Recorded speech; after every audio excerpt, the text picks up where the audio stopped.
Hero of the Rails.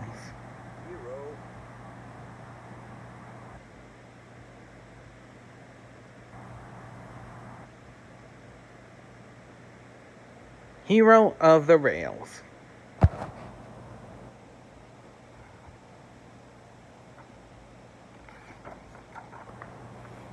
It was a beautiful summer day on the island of Sodor. The fields were full of flowers, and the birds sang sweetly in the trees. Thomas felt very happy as he quietly filled up with water. Suddenly, there was a whoosh and a clickety-clank as a silver blur roared past him. Fizzling fireboxes, peeped Thomas. What was that? Later that day, Spencer thundered up the track and to Nafford Station. Only engines realized who had been roaring around the island. I'm here for the summer, Spencer puffed smugly. I have a very important job to do. The Duke and Duchess of Boxford are having a new summer house built. It has to be finished in time for their holiday. Cinders and ashes, huffed Thomas.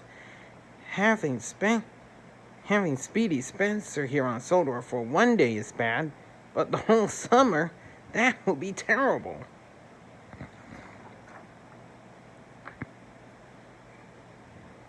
During the next few days, Spencer was very rude to the other engines. He forced his way onto Gordon's express line. He told Toby he was too old to be useful, and he even called Thomas a tiny toy tank engine. This was too much. Thomas told Spencer he could pull loads just as heavy as his, so Spencer challenged him to a race around Sodor. They would hold equal loads and see who could go faster. The engines met at the shunting yard at dawn. A whistle wailed, and the race was on. Thomas and Spencer pumped their pistons as they whooshed along the tracks. As Thomas sped down the big hill, his brakes broke. He rolled faster and faster. He came to an old stretch of overgrown tracks he never seen before and crashed through the bushes. Finally, he slowed to a stop. And then he heard a noise. Hello, my name is Hero, a strange voice said. There was a very old engine in the bushes. He was rusty and broken. At first, Thomas wanted to roll away as fast as his wheels could carry him, but then he realized that Hero was kind and gentle. Hero told Thomas he had come to Sodor a long time ago. He had been one of the first steam engines on Sodor and had been known as the master of the railway. But Hero broke down, and there had been no parts on Sodor to fix him with. He waited for parts to come from his home island, but the parts had never arrived. He was forgotten. Thomas said he would get Sir Topham Hatt to help. No, Hero cried. You can't do that. You know what happens to old engines that aren't really useful anymore. They're sent to the smelting yard. Thomas decided to help his new friend in secret. I promise I will make you really useful again. Later, Thomas had his brakes repaired at the Sodor Steamworks. He liked the hustle and bustle there, and he especially liked Victor, who managed the whole place. Thomas wanted to tell everyone about Hero, but he knew he had to keep quiet. As Thomas shoved away, he spotted an old engine part that Kevin the crane had dropped. This would be good for Hero, he thought, and puffed away excitedly. The next day, Thomas did his work and quickly, and then sped out to visit Hero. As he neared Hero's hideout, Thomas made a terrible discovery. "Cinders and ashes!" peeped Thomas. He peeped. The Duke and Duchess's summer house is right next to Hero's hiding place. Spencer will be here every day. Thomas knew he had to be careful. Just then, Spencer steamed around the bend. "What are you doing here?" he asked. "I think you're up to something." Thomas didn't answer. He just chuffed away nervously. Thomas knew he couldn't do his work and repair Hero on his own, so he went to Percy and told him everything. "Of course I'll help," Percy peeped. "What can I do?" "Will you take this tractor to Farmer McColl for me?" Thomas asked. Percy was excited about helping Thomas, but first he had to find a place to hide his mail trucks. He would deliver that mail after he took care of the tractor for Thomas. Percy found an old siding to hide the mail trucks in. Then he went off with the tractor, but the tractor was so heavy that Percy popped a valve. Percy had to be repaired at the steamworks, and in all the excitement, he forgot where he had hidden the mail trucks.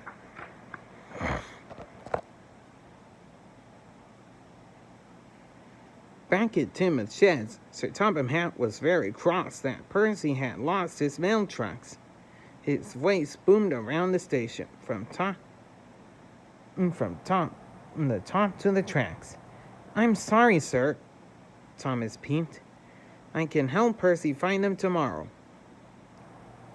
Thomas's friends knew something strange was going on, so he told them all about Hero. Gordon gasped. James jumped. They had never heard such an amazing story.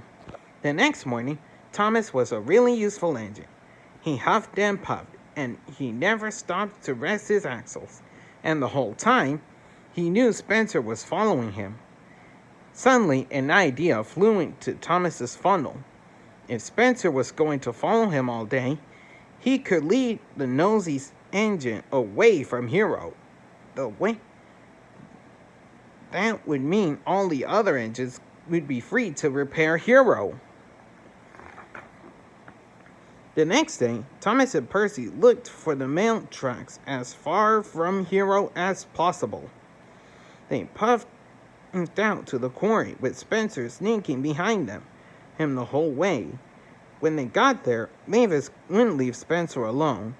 "What's an honor?" she puffed. "Let me take you around the quarry." As he toured the quarry, Spencer biffed the hopper. Slate and dust showered down and blocked his funnel. Edward had to pull him to the works to be repaired. With Spencer at the works, Thomas thought it was a good time to take his friends to visit Hero. Hero liked meeting other engines. He enjoyed Emily's stories and admired James's shiny red paint, but making all these new friends reminded Hero of his old friends back home, which made him sad. "Don't worry, Hero," Thomas peeped. "Tomorrow, Percy will bring the last part. Then you'll be ready. You won't be alone anymore." The next morning, Spencer found Percy's missing mail trucks near Hero's hiding place. "These must be part of Tricky Thomas's tricks," he huffed, then raced back to Knapford Station to find Sir Topham Hatt. "Spencer, why did you take Percy's mail trucks?" Sir Topham Hatt demanded. "I didn't think Sir Topham Hatt wasn't interested in Spencer's excuses. He just wanted Spencer to return the truck to Percy and get back to his work on the summer house. Spencer was mad. I won't let Thomas get away with this. Thomas and Hero were waiting for Percy to bring in the very last part. Hero was very excited. His firebox flared and his steam swirled. But then they heard Spencer coming down the track. I found you, he huffed. Hero, you can puff a wing from him, Thomas steamed. Let's go. With a heaving huff, Hero tried to race away, but without the missing piece, his pistons couldn't pump. His engine juddered and jittered. Metal parts popped off him, and he sputtered to a stop. Spencer laughed. Is this what you've been doing, Thomas?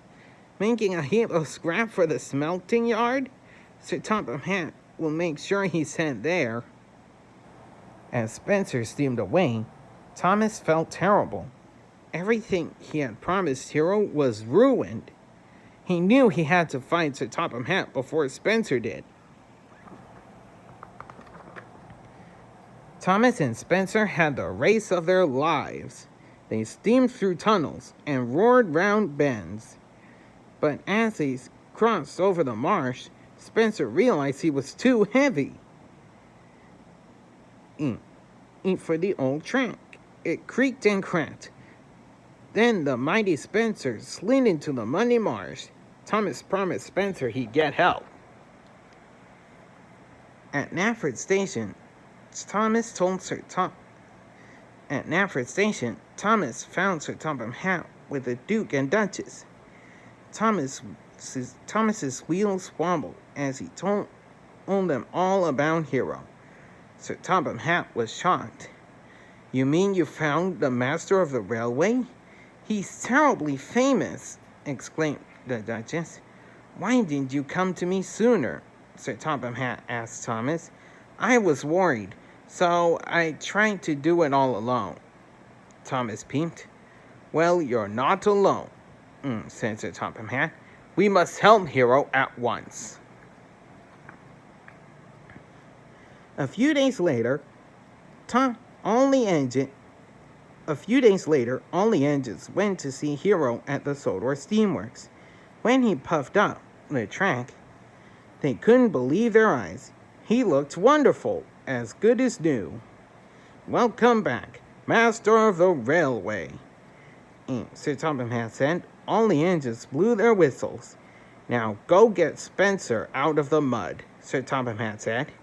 Together with Rocky and Thomas, Hero pulled Spencer from the mud. Spencer couldn't believe how shiny and new Hero looked. I'm sorry I thought you were a tricky engine, Thomas, puffed Spencer. And I'm sorry I called you a heap of scrap, Hero. With a mighty heave, Hero pulled Spencer all the way to the works. Spencer, Thomas, and Hero huffed and puffed and worked together on the summer house. The Duke and Duchess arrived for their holiday just as it was finished, and they were delighted. Later, as they were resting their axles, Thomas noticed that Hero was sad. What's the matter, Hero? Thomas asked. You have been very kind, the best friend I could ever have, Hero huffed, but I want to go home. Thomas knew he could help Hero, and he went to find Sir Topham Hatt at Knapford Station. Sir, I need your help, he said. Hero wants to go home. He misses his friends and his island. Thomas, you were right to ask me, Sir Topham Hatt said. Tell Hero not to worry.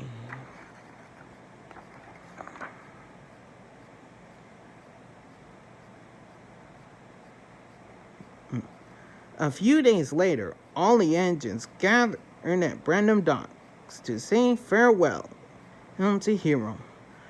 Flags and garlands fluttered in the breeze. It was time for Hero to go home.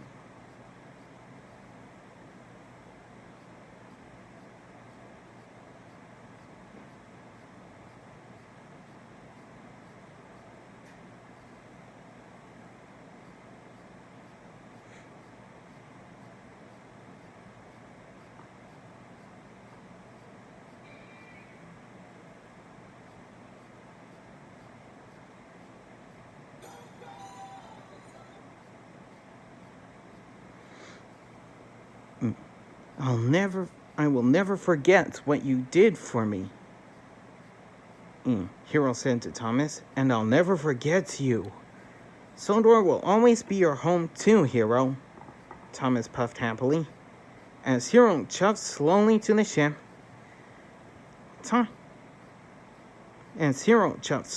ship, all the engines whistled farewell to their friend, the master of the railway. The end.